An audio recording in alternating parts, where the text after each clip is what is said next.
Hey there, comic book friends. I'm Travis, and this is another edition of What the Fugue, where I talk about what's going on with me in my world of comics for this week.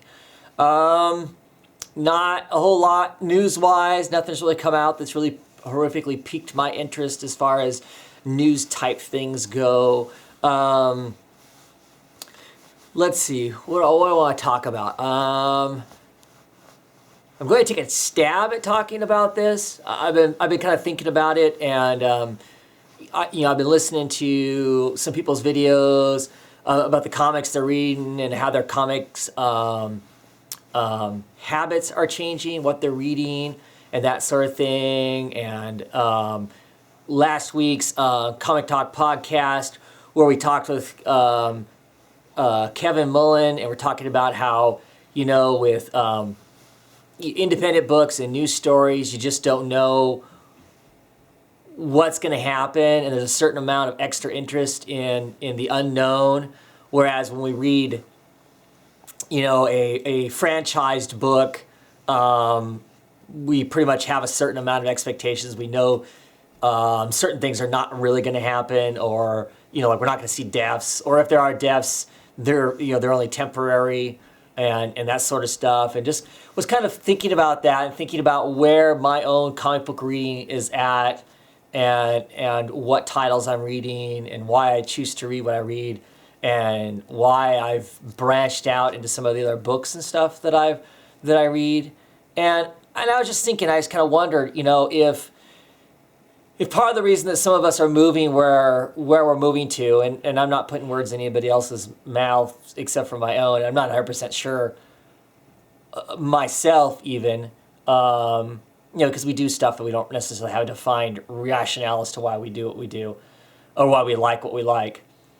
But I wonder if part of it is some of the level of dissatisfaction with, like the big two, for instance, is somewhat twofold. One of them being those of us who have been collecting comics for a long time, and I've been reading comics for, 30 plus odd years. And if one of those things is, after a while you feel like you've seen it all, or you've read it all, or they're not really telling you a new story, or you feel like the characters aren't going anywhere. Nobody ever really develops in a lot of ways. And so that can lead to a certain amount of dissatisfaction with the books we read. And the fact that now, there's always been alternative comics to read, but that those alternative books, there's getting to be so many more, and the access to them is so much easier than what it used to be. Especially when I was a young comic book reader.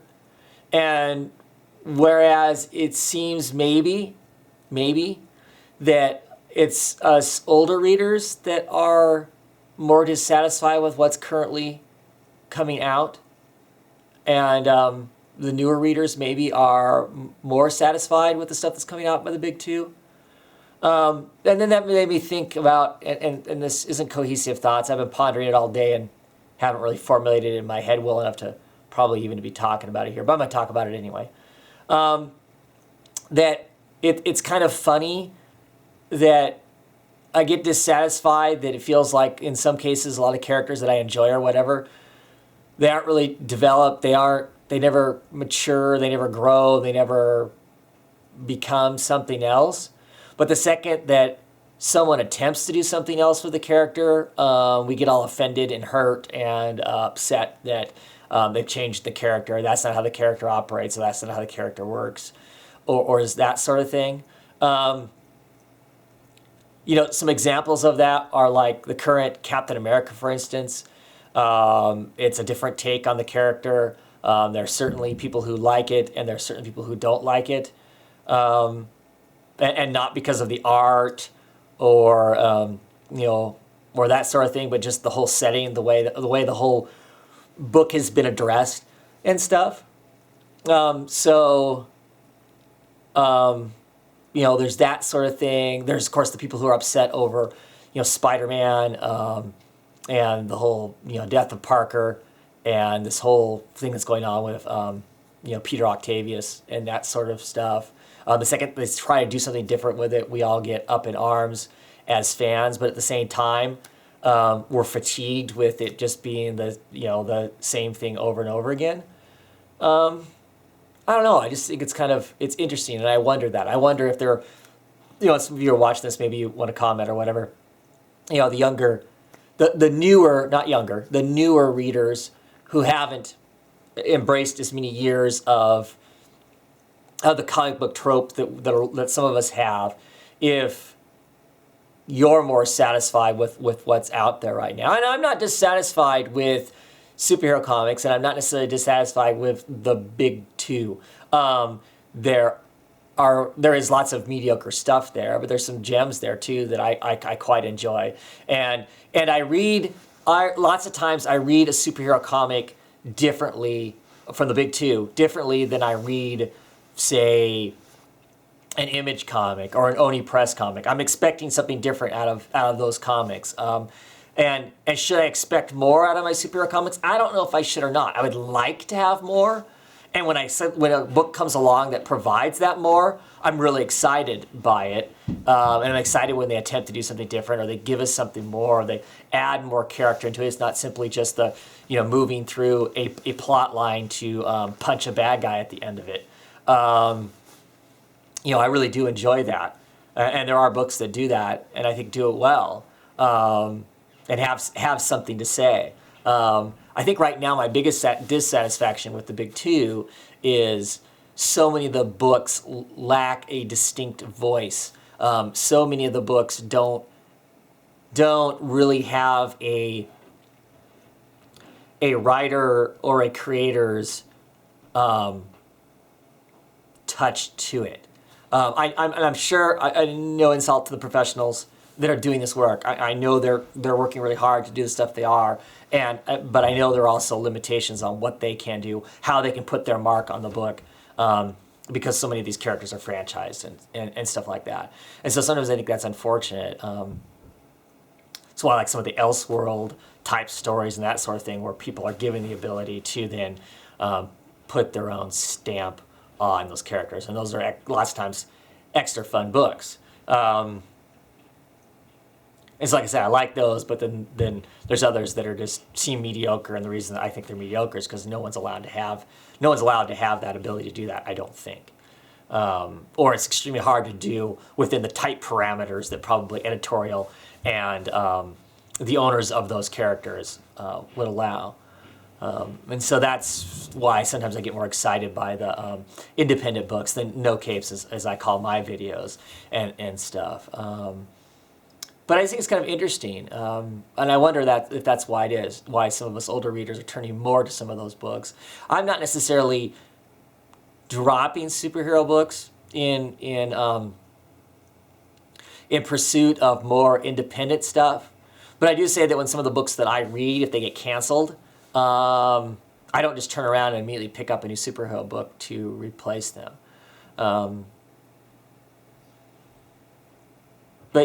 But yeah, I think it's awesome that more people in the community are embracing more of the off the beaten path books and whatnot. I worry sometimes. I hope that because Image right now is seeming somewhat successful and seeming like an exciting place to go and do books, that creators are going there to write really good comic books, not screenplays for movie deals and that sort of thing. That I sometimes worry, and it's just my paranoia. We get too much of a good thing, it breaks something somewhere. Bear in mind, with all of these books that are coming out, there are lots of stinkers. There are lots of independent books that are not good books. Just because it's an Image book doesn't mean it's going to be a great book. That sort of thing. Don't drink any of the Kool-Aid, is what I'll say. Don't drink the Kool-Aid that I might be selling if I'm pitching, oh boy, all these independent books. Because they're not all great. There are stinkers along the way. I just hope this new boom that it feels like is coming isn't a isn't a it doesn't have to be a bad thing. That it's not this version of a '90s comics, or too many chromium covers, or whatever. Too much of a good thing, and then it suddenly becomes bad because you get bad stuff stuck in there too.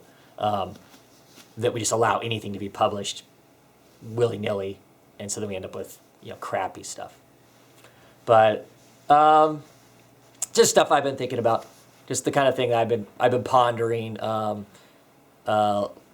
lately, in the last couple weeks about why are some of us and our comic habits going the way that we're going. Our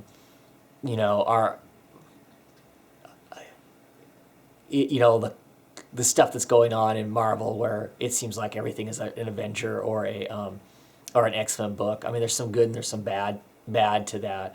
The idea of exploring the possibilities of new people being teamed up together, I think, is kind of cool, but at the expense of no book having an identity anymore is unfortunate. The same with DC. If every book has to have Batman in it and it has a Batman style type voice to it, that doesn't leave a lot of room for any other voices or different ways of looking at the DC universe. So, yeah, that's a whole bunch of scattered thoughts. But that's this kind of stuff that I'm pondering right now. Not that I'm looking at giving up any of the books that I read, of the big two or anything like that. I just know that it's been kind of a subject of a conversation here lately, and that's fine. That's cool. But